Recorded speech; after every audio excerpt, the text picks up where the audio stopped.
Strange Creatures Reported During the 1973 U.S. UFO Flap by Charles Lear. 1973 was a special year for UFO enthusiasts. Not only was there a huge number of reports in the newspapers, as can be seen in the issues of the UFO News Clipping Service from that year, there were many that were especially strange. This was the year of the coin incident, involving a report that a U.S. Army Reserve helicopter in the sky over Cleveland was pulled up by a UFO while its controls were set to descend, and the Pascagoula incident involving a report by two men that they were taken aboard a craft by floating, elephant-skinned, robot-like creatures. These two cases made the front page of the September-October 1973 APRO Bulletin, but a case that has been overshadowed by these two cases has the big headline, Occupants in Indiana, as the lead story in that issue.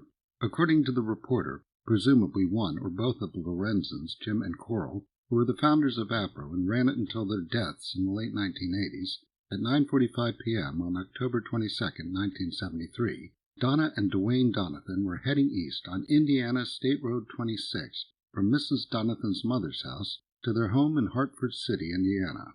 The description in the article of what happened from there is made up of quotes taken from an interview Mrs. Donathan gave to APRO field investigator Donald Worley.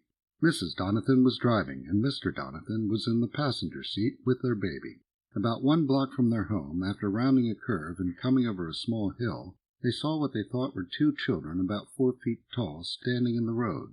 Mrs. Donathan stopped about 30 feet away from them, and with the headlights on them, saw that they weren't children. According to her, they seemed confused and hopped. She said their feet would come up slowly, one at a time, and their arms would flop funny. They moved slower than humans, and their feet and arms would go up funny. Their feet came off the ground easy, and they were bright silver in color. According to the reporter, Mrs. Donathan said they had a light build, and in the reporter's words, straight in form to the ground. Her attention was on their feet, and she didn't remember seeing heads or any other features. She said the feet had what looked like boxes on them, somewhat larger than a shoe, and she said she didn't see any hands. She said she didn't remember hearing a sound, but the car was still running, and the tape was playing in the machine at a high volume. She didn't notice an odor, and said that, in the reporter's words, the clothing or the surface of the creatures appeared to be tight-fitting.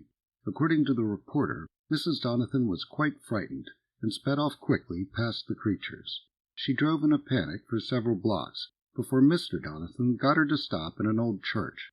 Mr. Donathan hadn't gotten a good look at the creatures, and wasn't convinced they weren't children. Despite her fear, Mrs. Donathan was convinced by Mr. Donathan to drive back to the area, and if it turned out that what they saw were children, he was prepared to scold them. When they got there, all they saw were unidentified lights in the north, and paid little attention to them. They went back to Mrs. Donathan's mother's house, and Mrs. Donathan was so upset they thought she would need a doctor, but she eventually recovered. Another witness account is described in the article after the Donathan account. According to the reporter, gas station owner and record driver Gary Flatter heard a call come in about the Donathan sighting when he was with his friend, Deputy Sheriff Ed Townsend, and a state policeman that didn't wish to be named. They went out to the area and saw nothing, but they did report hearing a high-frequency noise at a certain spot along the road.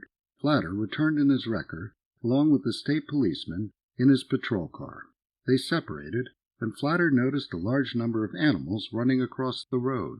He stopped to avoid hitting them, and counted 6 or 7 rabbits, a possum, a raccoon, and some cats. He also heard the same sound he'd heard before. Looking around, he spotted 2 small creatures in a plowed field. He got them in his headlights and stayed 75 feet away. According to him, they were about 4 feet tall and wore silvery, tight-fitting uniforms. He said they glared in the light about halfway between galvanized sheet metal and aluminum.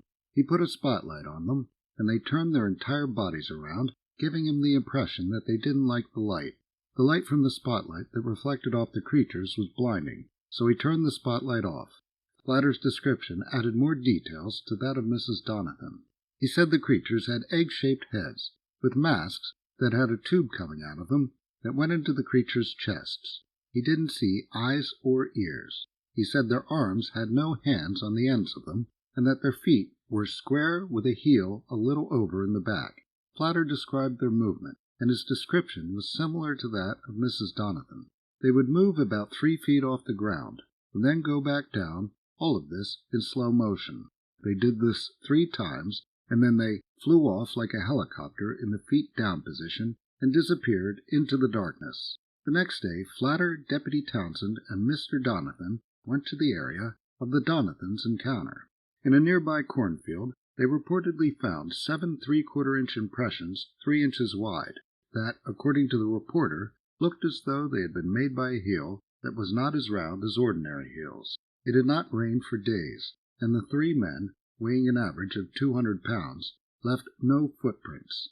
This story also appears in the 1976 book Encounters with UFO Occupants by Jim and Coral Lorenzen in the chapter titled Floating Flying UFOnauts. In this version, it is reported that the Donovans drove into Hartford City to report their sighting to the sheriff's office, where Flatter was with Townsend, who was on duty. The story also shows up in the 1974 Center for UFO Studies publication, 1973, The Year of the Humanoids, by David Webb, with an additional sighting by a woman, Mrs. Debbie Carn, the same night as the other sightings.